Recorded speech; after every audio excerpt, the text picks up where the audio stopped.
BJP के नेता मनजिंदर सिंह सिरसा हमारे साथ मौजूद हैं। सिरसा जी, बहुत बहुत धन्यवाद जुड़ने के लिए।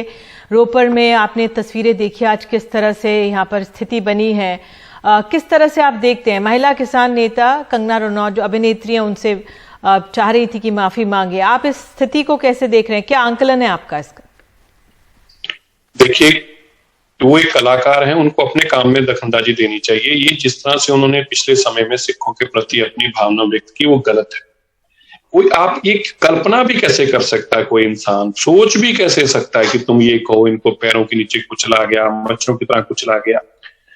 कभी ये कहना कि ये 100 रुपए 200 रुपए पे बिकाऊ औरतें लाके वहां खड़ी की हैं। आखिरकार वो हमारी माताएं बहनें हैं और लंबे समय से उन्होंने किसान संघर्ष में साथ दिया, उन्हीं के कारण ही ये जीत संभव हुई।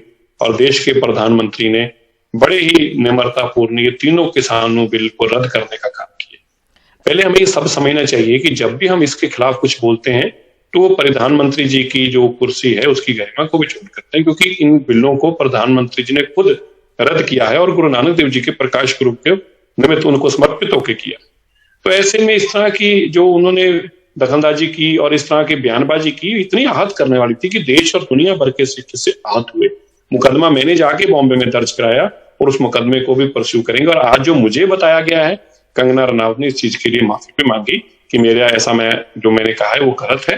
तो अब देखिए, पंजाबी का इसे का हृदय देखिए, 1 मिनट के अंदर अंदर कहा कि नहीं प्रिय हमारी बेटी है जाए। तो मैं समझता हूँ कि उसको भी ये महसूस होना चाहिए कि जो लोग इतने बड़े दिल के हैं उन लोगों के साथ इस तरह की, और इससे एक जहर फैलता है समाज के अंदर। हिंदू, सिख या सरकार इस तरह का जो जहर फैलाने का काम है, मुझे लगता है वो कलाकारों को ये काम नहीं करना चाहिए, बल्कि एक संदेश आपसी भाईचारे का देना चाहिए, जो कि कंगना का शुरू से गलत रहा है।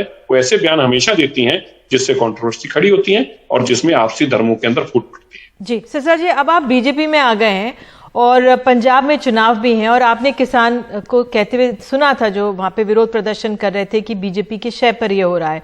कितना राजनीतिक नुकसान इस बयानबाजी से या बीजेपी को किसानों के मुद्दे को लेकर हुआ है पंजाब में? क्या आंकलन आपका? देखिए, मैं बार बार ये बात को कहता रहा हूं कि जो बयान कोई भी देता है वो एक पार्टी का असर करता है। मान लीजिए किसी भी पार्टी के एक प्रवक्ता ने अनऑफिशियल तौर पर भी जो पार्टी के साथ संबंध रखता है, उसने को बयान दिया, तो लोग उसके बयान को नहीं देखते, ना उसको देने वाले को नहीं देखते, उस बयान को देखते हैं और फिर वो बयान जो है बड़े से बड़े लीडर के साथ जोड़कर बताया जाता है। तो कंगना रनौत ने जो भी कहा, जैसे अभी आपने किसानों के मुंह से भी सुना है, ये कभी बीजेपी का बयान नहीं है। लेकिन कंगना रनौत जो कि बीजेपी के नाम से वो बयान देने की कोशिश की, या उसने प्रधानमंत्री को ऐसा संबोधित करने की कोशिश की, तो मैसेज ये दिया गया कि जैसे मैं आपकी चिंता कर रही हूँ, बीजेपी पार्टी की चिंता कर रही हूँ। तो मुझे नहीं लगता कि पार्टी को ऐसे लोगों की चिंता करने की जरूरत है। वो अपना घर संभाले, वो अपने जो काम में लगे उसको संभाले, उससे पार्टी का नुकसान होता है। वो क्षति इतनी होती है कि वही जहर जो है बाद में जहर बनकर लोगों को परेशान करता है। मैंने तो देखा है अभी कि यही कारण इतने समय से रहा। जी सिरसा जी, आपने किसानों के आंदोलन के दौरान बहुत किसानों की मदद की है। आज राहुल गांधी ने भी प्रेस कॉन्फ्रेंस करके कहा है कि सरकार ने कहा हमारे पास जो किसान भाई उनकी मौतें हुई, उनका आंकड़ा ही नहीं है। आप क्या कहेंगे? क्योंकि वो कह रहे पंजाब में हमारे पास लिस्ट है, हम दे देते हैं लिस्ट।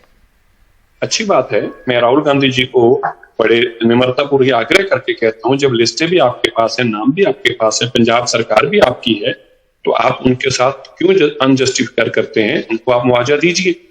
जब आप को सारी जानकारी है तो फिर आप करते क्यों नहीं? मैं राहुल गांधी जी को एक बात याद कराना चाहता हूं, जब देश के अंदर पहली ऐसी स्थिति खड़ी हुई थी तो आपने तोपों और टैंकों से हमारे पे हमला किया था।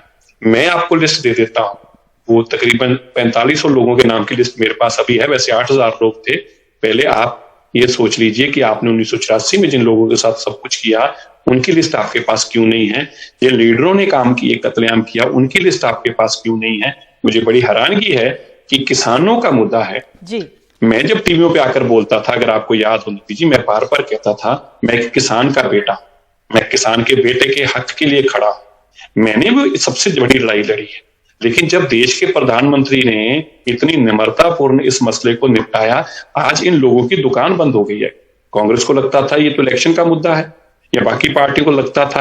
अब वो उनको बधाई नहीं देनी चाहिए। जब वो कहते थे 3 बिल रद्द करो, तो उनको आज बधाई नहीं देनी चाहिए इस बात की। मैं आपको ये बात याद कराऊं, जिस दिन लोकसभा के अंदर ये बिल आ रहा था, रिपील के लिए, तो वो बैनर लेके खड़े थे। अगर आपको याद हो, ANI ने फोटो चाहिए, बैनर लेके खड़े थे, तीनों कानून वापस लो।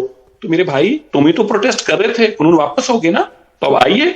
चलिए सिरसा जी, आप जुड़े, बहुत बहुत शुक्रिया। और वाकई जिस तरह से अब समझ सकते हैं हम कि किस तरह से किसानों का जो मसला है, जो कृषि कानूनों का मसला है, अब पंजाब में किस तरह से इस पर सियासत होगी। बहुत बहुत शुक्रिया जुड़ने के लिए।